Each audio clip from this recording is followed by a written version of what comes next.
para além da união física e moral, liga-se ao outro com um compromisso afetivo sendo estabelecido entre ambos um circuito de forças pela qual se alimentam psiquicamente as energias espirituais em regime de reciprocidade. Porque o casamento ele começa a fluir para que a humanidade tenha o seu progresso. Ele que vai abolir tal coisa, ele automaticamente ele vai ter que um dia resgatar essa abolição. Então também está escrito na questão 298 do Livro dos Espíritos. Quase sempre recebemos como cônjuge muito prejudicamos no passado, ou a quem conduzimos ao desequilíbrio. Certo?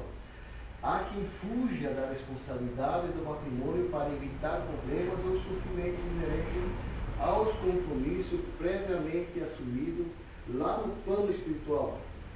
Então, estará assim adiante o seu resgate. Vai ter que voltar novamente na próxima encarnação, no mesmo local onde ele para vencer isso, senão vai voltar, que nós vamos na outra. A maior parte dos relacionamentos matrimoniais que se distinguem felizes só o são relativamente pelas afinidades de duas inclinações sem instinto, apenas nas esferas superiores. Então aquele que consegue chegar ao final do casamento é porque é um ser que já é mais superior do que nós, que já viveu em outras épocas as turbulências do casamento. Agora o Marcelo chegou atrasado de que apontando todas do casamento pessoal. Então, partindo dessa aí, como para conscientização da gente, após o casamento, então, nós temos aquela que foi no início, a união feliz. Casamos, namoramos, casamos, mel, e lá na lua de mel, nos primeiros meses, tudo é felicidade. Quando dizemos que ensaiamos para encontrar a nossa cara metade, estamos desejando uma relação a dois, feliz e evidentemente. Pensamos em encontrar alguém que nos complemente em todas as formas, geralmente marcadas por resgates de provas e expiações. É o tipo de união mais propenso dos nossos estágios evolutivos. Mais ou menos intensidade dependerá de várias condições até para terminar a sua complexidade. Como está dizendo, nós queremos resgatar as nossas maldades, as nossas coisas pretéritas, mas em determinado momento fica complexo, nós não sabemos se ninguém falou para nós estamos sabendo só agora. Né? Então, nas ligações terrenas encontramos as grandes alegrias, no entanto, também dentro delas que somos habitualmente devados pelas mais duras provações. Isto porque, embora não percebamos de imediato, recebemos quase sempre no companheiro a vítima, quase sempre no companheiro da vítima íntima dos reflexos de nós próprios. Porque ou nós ofendemos, ou nós fomos, eu fui mulher na outra vida, agora eu vim homem para me cobrar. Né? Então, a Maru foi meu marido, agora veio aqui para mandar eu lavar a louça. Né? Então, mas tudo bem, é assim, ele quis dizer que os reflexos nas nossas, mesmo daquilo que nós próprios fizemos numa vida anterior. E temos que resgatá-lo, senão aqui voltaremos. Aí vem, depois do casamento, vem a lua de mel, vem os primeiros meses, lá está a nossa responsabilidade. Diz aqui Emmanuel, antes na anterior ainda, na União Feliz, nas ligações terrenas encontramos as grandes alegrias, no entanto também dentro delas que somos habitualmente defrontados pelas mais duras provações. Através dos princípios kármicos, a lei da ação e da reação, vamos resgatando nossos débitos através das provas, das tentações, das crises e das situações expiatórias. Aquilo que passamos hoje, possivelmente fizemos do nosso companheiro experimentar numa vida. Responsabilidades mútuas nos casos que um assunto dentre tantos, porque os casais às vezes casam, de repente começam a aparecer os seus problemas cotidianos. Vamos dizer que o casal esteja infértil, um sabe se é o outro, que não pode dar filho, o outro acha que é o outro. Então ficam se acusando. Nos casos de um aborto, a responsabilidade é comum quando o conhecimento mútuo. Os dois sabem que aquilo aconteceu, que a mulher perdeu o bebê. Em caso de casal sem filho, a causa poderá ser fundada em infertilidade de um dos cônjuges ou de ambos. O resultado é que a estabilidade emocional a nível familiar. Ou, no caso de um dos dois não optar por filhos, pode gerar desentendimentos também a esse nível. Tanto na primeira como na segunda hipótese, é delicada e poderá ser encontrada uma resposta através também do passado espiritual. Quanta maldade de repente fizeram com as crianças, havia tanto com a criança, mas na vida anterior, quantas maldades não fizeram, de repente, no extermínio ou aborto que fizeram, ou coisas que eles rejeitaram, então agora vão ficar uma geração sem filhos, que não tem, que quer não ter um amor de uma criança, não poder progredir e dar uma semente para a humanidade. Então, o que fazer sobre isso aqui? No primeiro caso, a doutrina espírita aconselha a adoção, pois nunca se saberá se os laços espirituais estão próximos, independentemente da consanguinidade. De repente, aquele filho que ele deitou no passado, ele está ali, a criança abandonada, que ele mesmo abandonou na outra vida. Ali na frente dele, para ver se ele socorre aquele filho dele. Ou ele é o próprio abandonado, está esperando alguém que vai ser socorrido. Né?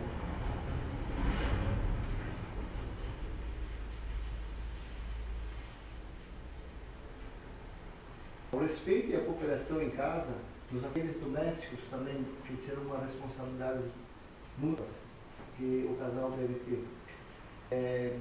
Uma atenção equilibrada e harmoniosa em uma relação, principalmente nos dias de hoje, que os jovens casais fracionam o seu dia entre o seu trabalho profissional e a casa, e que muitas vezes se vê confrontado com situações delicadas a esse respeito. Hoje a vida cotidiana dos nossos filhos já é assim. O homem e a mulher não tem mais já a dona de casa, estão trabalhando dois fora. Chega em casa, chegam os dois juntos, então fazer o quê? Um tem que cooperar com o outro.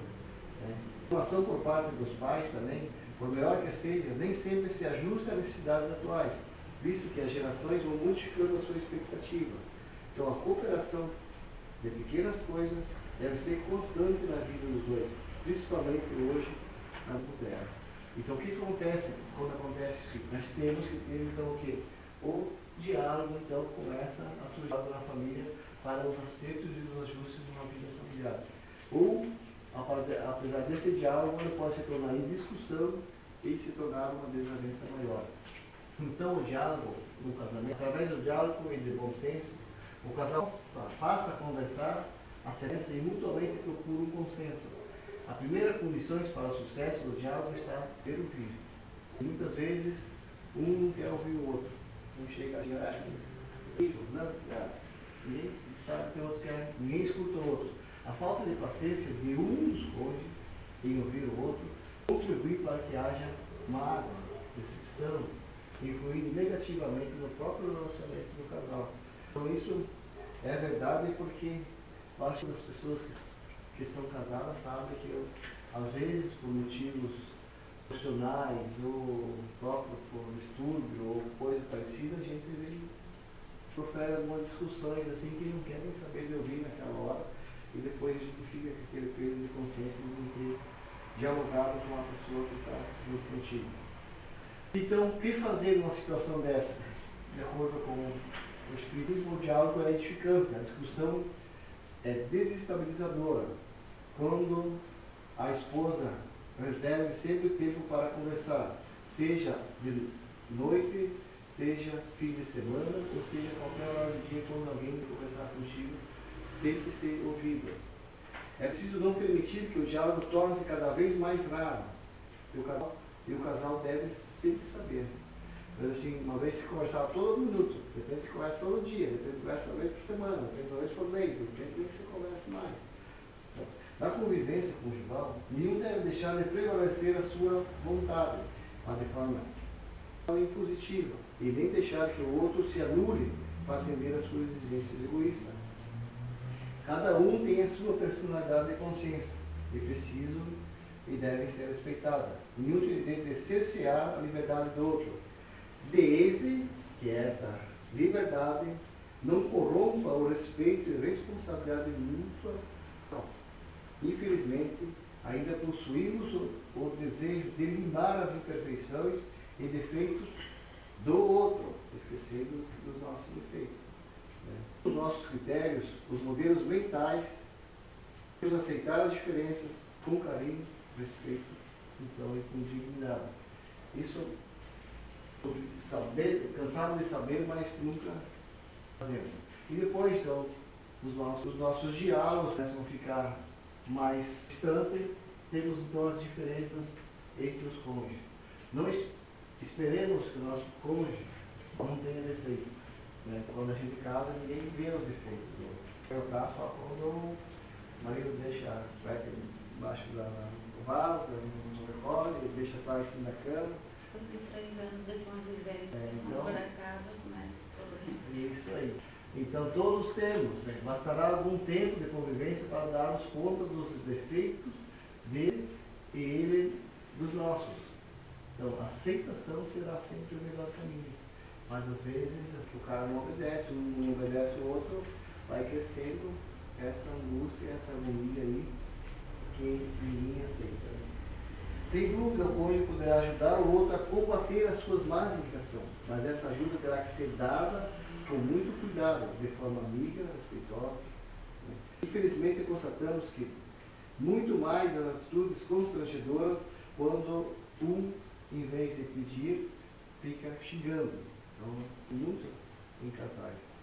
Os cidadãos comuns deveria representar um código de ética às atitudes baseadas na benevolência e indulgência.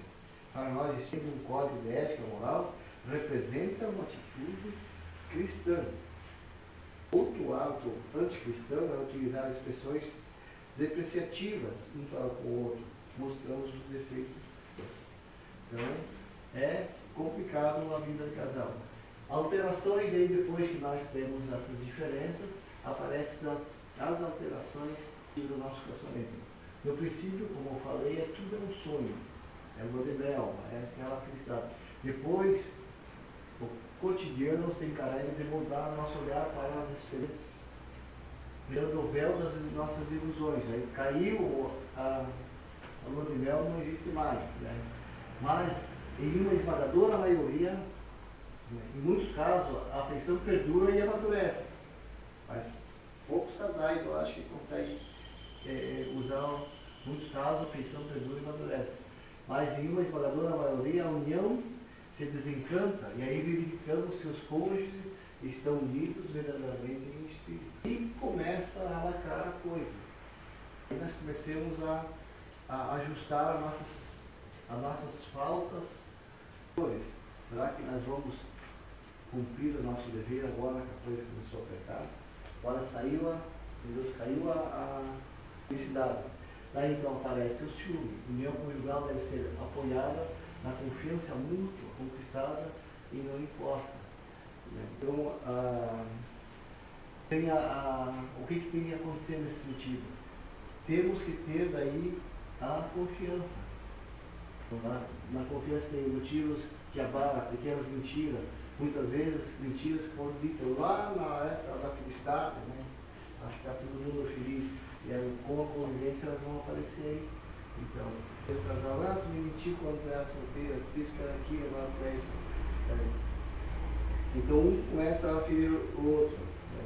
A doutrina nos orienta a ajudar-nos a entender que muitas causas reais de males e aborrecimento estão radicadas em vidas anteriores. Então, o que nós devemos fazer? Os cônjuges devem procurar a educação permanente para terem e considerar a liberdade ao parceiro sem que venham abusar dela, desde que ela não venha ferir a unidade do casal. Caso o desajuste seja de então, deve ser sempre ponderar saídas alternativas à separação.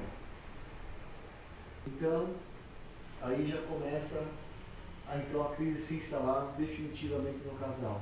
Pode afetar ambos ou um dos dois. As causas podem ser mais variadas, dentre as quais que são os mais comuns, processo obsessivo não é perceptível pelo casal. Uma das pessoas está obsediada, porque os espíritos querem que brigue mesmo, para ver se a pessoa vai passar. Eu acho que nós todos temos alguma experiência nesse sentido. O Marcelo, outras situações semelhantes que nós conversamos. Ambos os motivos podem gerar certa indiferença afetiva com evidente repercussão no relacionamento conjugal. O casal, principalmente o espírita, deve estar preparado para enfrentar esses momentos de crise. Agora nós estamos sabendo. Antes nós iríamos mandar tudo, mandamos, já brigamos por diversas vezes, Então agora nós estamos tendo essa oportunidade de ter a essência, recorrendo a certas medidas que estão no Evangelho de Jesus, instruindo-se através das obras da codificação, o Evangelho do lar, que seriam as mais excelentes soluções para esses casos. A doutrina espírita fornece meios para que modificamos o nosso olhar para as diversas situações problemáticas, através do entendimento do presente, considerando as provas e expiações inerentes ao nosso passado. O Espírito sempre está dizendo que algo de errado, então, aí depois que estourou tudo, então, separação e tal, lá vem a infidelidade, antes da separação, a infidelidade conjugal, um já não dá bola mais para o outro, em casa já não se tem mais a afinidade normal. Então, os obsessores atraem para o obesidade pessoas com necessidades afetivas e determinados desejos sensuais. Então, ele já, a partir desse momento, começa a atrair esses espíritos. Então, já vem aquela afinidade, ele se mistura com determinadas pessoas, já passa para aquele setor. Passada a fase de júbilo de grandes atrações, os obsessores mudam de prática, levando a vítima ao desinteresse gradual, à infelicidade, incitando ao sentimento de culpa. Então, depois que acontece essa infidelidade, vai ao executor aquele sentimento, puta, o que vai, começa, aquele que nós falamos lá no estudo, a consciência começou a pegar. Então, a oração constante e a harmonia em casa são recursos de valor inestimável para proteger a família das investidas das entidades infelizes.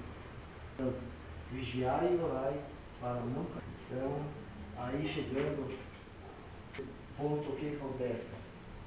A separação. O homem, na atualidade, tem encarado com muita naturalidade a separação conjugal, não exigindo motivos muito fortes para consumá-la. Hoje as pessoas nem casam já se separam, Então ficou uma moda.